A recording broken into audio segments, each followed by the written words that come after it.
the 10th. And Desert Orchid, he is pricked, really enjoying himself. Pegwell Bay in second, Charter Party is third, Kildimo fourth as they come to this ditch. Desert Orchid comes to it. Most spectacular, economic, wonderful jumper. Pegwell Bay ranges alongside. Charter Party is third and Kildimo is fourth.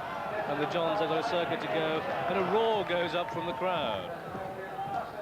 Well, watching two superlative jumpers so far and two fairly sloppy ones, because neither Charter Party nor Kildimo have been jumping anywhere near as well as the two leaders. No, they've been taking a length off of the other two all the way around. Pegwell Bay have been particularly impressed. I hope I'm not going to put a curse on him, because he has been jumping exceptionally well. He's a lovely straight mover. He never has to twist one way or the other. He's uses his front end particularly well, but it's a fascinating race.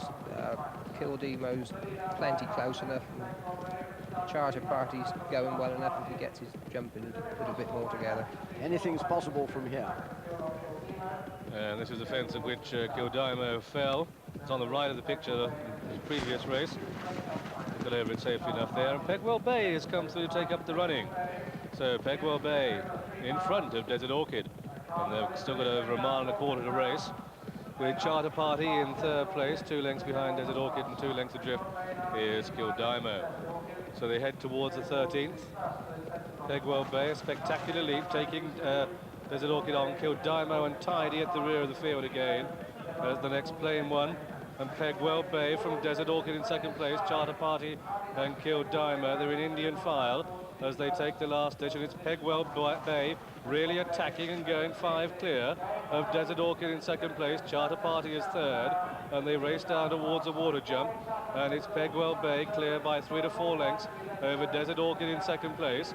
Pegwell Bay comes to it over safely from Desert Orchid and Charter Party and Kildimo, and they race down towards the island fences, and Pegwell Bay in the lead by 3 over Desert Orchid in second place, and Charter Party and Kildimo now getting up on the inside of Charter Party, and a good jump there by Kildimo. Gained momentum at that fence.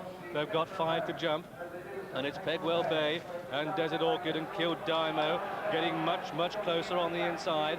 Charter Party back in fourth, 4 out, and Desert Orchid now again on the outside of Pegwell Bay. Kildimo is getting much closer in third place, just 2 lengths adrift, and Charter Party isn't out of it either, going well back in fourth place. And they start the turn in now with all to play for in this race called Gainsborough Chase. They've got 3 to jump, and Pegwell Bay going into unknown territory now, a winner over 2.5 miles. He's tackling 3 today. Desert Orchid, a winner of 25 races. Charter Party is closing, and Kildimo is not out of it. It's going to be a sprint for home now with 3 to jump, and it's Desert Orchid on the outside of Pegwell Bay, and Pegwell Bay has the initiative by a length. Desert Orchid in second place under 12 stone, conceding well over a stone to the one in front, Pegwell Bay, and they're in line for home. And Kildimo's in third place, and 2 out is Pegwell Bay, but Desert Orchid jumps that superbly and gets a tremendous roar from the crowd. And Pegwell Bay now comes under pressure, and they race down towards the final fence. And it's Desert Orchid and Pegwell Bay, and Desert Orchid takes it. Desert Orchid from Pegwell Bay on the far side. Kildimo back in third, but Pegwell Bay sticking to his guns. Will the Orchid bloom? It's Desert Orchid finishing fast, and Desert Orchid blooms. Desert Orchid wins. Desert Orchid from Pegwell Bay and Kildimo. This is what the crowd wanted. Charter Party was back in fourth. It looked as if he was going to be held.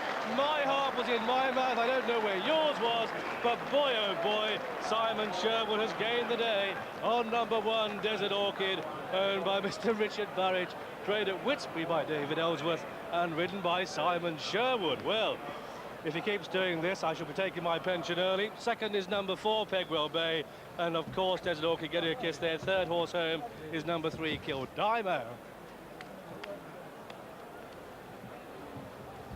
Oh Lord, he'll be the death of us. He's done it again, but desperately difficult and desperately close. At this stage, Pegwell Bay has taken over the initiative between the last 2 fences, and oh, I didn't think he was going to do it though. I didn't. The only thing I will say is I think Simon Sherwood has again given him a wonderful ride. He's a good a judge of pace as there is riding today. when Pegwell Bay took him on down the back in the teeth, he took the running up. Simon was perfectly happy to let him go on, and he's come back there and he's just put this horse's head in front. He's given him as easy a race as possible without being knocked around. Wonderful performance by the horse and the jockey. I've seen him ride plenty of races on other horses exactly the same, where he goes off to make the run in and he knows just how fast he's meant to be going. He doesn't mind if something else wants to take him on. Very good piece of riding. Lovely to see him never even pick up the whip. Between the last two fences, an awful lot of jockeys would have felt the need, but Simon knows that Desert Orchid doesn't like it. He says that he can sometimes feel him almost resenting too much pressure. And they're cheering and clapping him all the way up the rhododendron walk. Incredible performance to give a stone and £4 to the Mackerson Gold Cup winner and the Massey Ferguson Gold Cup winner. And everything went right for Pegwell Bay, didn't it? He jumped beautifully, and the race was run just to suit him. I thought really Carl well. Llewellyn gave him a lovely ride. He did, he settled well, everything, had no excuses at all. No, he's the best.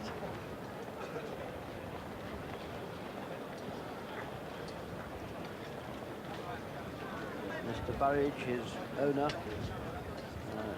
escorting him in. Amazing to think this horse's odds against his last couple of runs. He keeps winning, he keeps coming up with God's odds against. And there he is. He's 6-5 favourite, but he's the world's favourite. He's everybody's favourite.